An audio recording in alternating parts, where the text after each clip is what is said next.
আসসালামু আলাইকুম রহমতুল্লাহি ওয়া বারাকাতুহু। আলহামদুলিল্লাহ ওয়াসসালাতু ওয়াসসালামু আলা নবিয়্যিনা ওয়া রাসূলিল্লাহি মিনাশ শাইতানির রাজিম। বিসমিল্লাহির রহমানির রহিম। কুল্লু বিদআতিন সালালা ওয়া কুল্লু সালাতিন ফিন্নার। আজকের বক্তব্যের বিষয় হলো বেদাত। প্রত্যেক বেদাতই পথভ্রষ্টতা, আর প্রত্যেক পথভ্রষ্টতার পরিণাম হচ্ছে জাহান্নাম। হাদিসটি হচ্ছে নাসাঈ 1579।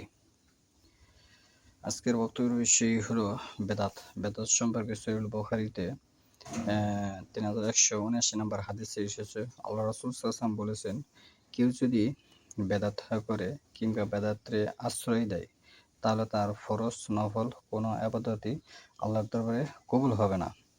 এবং পাশাপাশি কেউ যদি কোনো মালিকের অনুমতি ব্যতীত অন্যদের সঙ্গে বন্ধুত্বের চুক্তি করে, তার উপর আল্লাহর লানত এবং সমস্ত ফেরেশতা এবং মুমিন মুসলমানের লানত।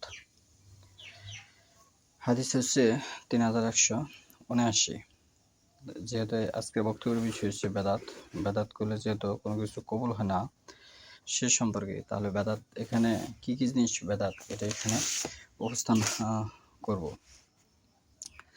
এখানে হচ্ছে ইলিয়াসি তাবলিগ, যেটা ভারতবর্ষে প্রচলন আছে, এটি বেদাত।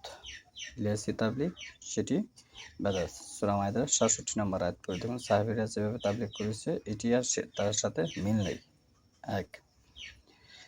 ২ নম্বর হচ্ছে জুম্মার দিনে ৩ খুতবা দেওয়া বেদাত। সহিহ মুসলিম ১৪০৫ নম্বর হাদিস পড়ে দেখুন, সেখানে ২ খুতবার কথা এসেছে। ৩ নম্বর হচ্ছে তাসবিহ দানায় তাসবিহ গণনা করা বেদাত। আঙ্গুলে তাসবিহ গণনা করতে হবে। আবু দাউদ ২৩১৬ হাদিস নম্বর। আঙ্গুলে তাসবিহ গণনা করতে হবে, হাদিসটি হচ্ছে আবু দাউদের ২৩১৬। ৪ নম্বর হচ্ছে ফরজ সালাতের পরে সম্মিলিত মোনাজাত বেদাত। এই হাদিসটি হচ্ছে আহমদ ৫৩৩৪ নম্বর হাদিস। ৫ নম্বরে হচ্ছে জানাজার পরে সম্মিলিত মোনাজাত বেদাত। ৬ নম্বরে হচ্ছে সূরা ফাতিহার মাঝে কানা শব্দ উচ্চারণ করা বেদাত। নাসাঈ ১৫৭৯। ৭ নম্বর হচ্ছে সময় নষ্ট করে নামাজ আদায় করা বেদাত। এবং এটি সহিহুল বুখারীর প্রথম খণ্ডে নামাজের সময় দেয় এই কথাটি এসেছে। ২০ রাকাত তারাবি পড়া বেদাত। সহিহুল বুখারীর ২০১০ নম্বর হাদিস পড়ে দেখুন। নারী পুরুষ একসাথে সালাত আদায় যদি কেউ না করে, তাহলে সেটা বেদাত হিসেবে গণ্য হবে। যেমন জুম্মার দিনে মুন্সি, এটি হানাফি মাযহাবের মধ্যে সবচেয়ে বেশি প্রচলিত আছে। জুম্মার দিনে মুন্সি মসজিদে এসে ২ রাকাত ফরজ সালাত আদায় করতেছে, কিন্তু তার স্ত্রী জামাতবদ্ধ সালাত আদায় করে না, বাড়িতে একা ৪ রাকাত পড়তেছে। এরকম কোনো পৃথিবীতে হাদিস নেই। জামাতবদ্ধ সালাত আদায় করতে হবে। এটি হচ্ছে সূরা আল ইমরানের ৪৩ নম্বর আয়াতের বক্তব্য। এবং ৯ নম্বরে হচ্ছে একামতের কালেমাগুলো একবার করে বলতে হবে, আজানের বাক্যগুলো ২ বার করে বলতে হবে। এটি হচ্ছে আল্লাহ রাসূল সাল্লাল্লাহু আলাইহি ওয়াসাল্লাম জামানায় বেলাল এবং যায়েদ রাদিয়াল্লাহু আনহু তাদের জীবন দশার আমল।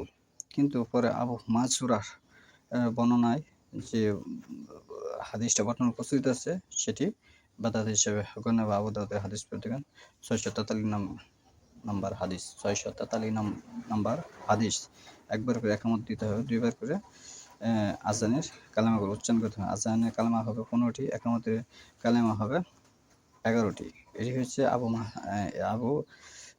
যায়েদ রাদিয়াল্লাহু আনহু এবং বেলাল রাদিয়াল্লাহু আনহুর আমল আল্লাহ রাসূল সাল্লাল্লাহু জীবন দশায়। এবং মৃত ব্যক্তির নামে ৪০ ৩ দিনা এগুলি খাওয়ানি বেদাত। মুত্তাফাক আলাইহি ১৪০। মিল্লাত পড়া সেটি বেদাত। মিলাদ শব্দের অর্থ হচ্ছে ধর্ম। যেমন আমাদের শেষ নবী সাল্লাল্লাহু আলাইহি সাল্লামের একটি হাদিসে আছে, যখন আমরা কবরের লাশকে রাখি তখন কিন্তু আমরা সকলেই বলি বিসমিল্লাহি ওয়া আলা মিল্লাতি রাসূলুল্লাহ। আমরা আল্লাহ রাসূল সাল্লামের মিল্লাতের উপরে এই লাশকে রেখে গেলাম। মিলাদ শব্দের অর্থ হচ্ছে ধর্ম। মিল্লাত সকল নবীদেরই একটি করে মিল্লাতের যে বর্ণনা সেখানের মধ্যে পাওয়া যায়, সেটা ধর্ম, সেটা কোনো আনুষ্ঠানিক কোনো বিষয় নয়। এবং কবর পূজা করা বেদাত। এ সম্পর্কে মুসলিম শরীফের 1216 নম্বর হাদিস পড়ে দেখুন। কবরকে সম্মান করা, কবর পূজা করা, এগুলি বেদাতে হিসেবে গণ্য হবে, এগুলি শিরক হিসেবে গণ্য হবে। এখান থেকে বিরত থাকতে হবে। আর অনেকগুলো বেদাত সমাজে প্রচলিত আছে, এগুলি যারা করবে তাদের কথা এখানে বেদাতের যে যারা আশ্রয় দিবে, যারা করবে, তাদের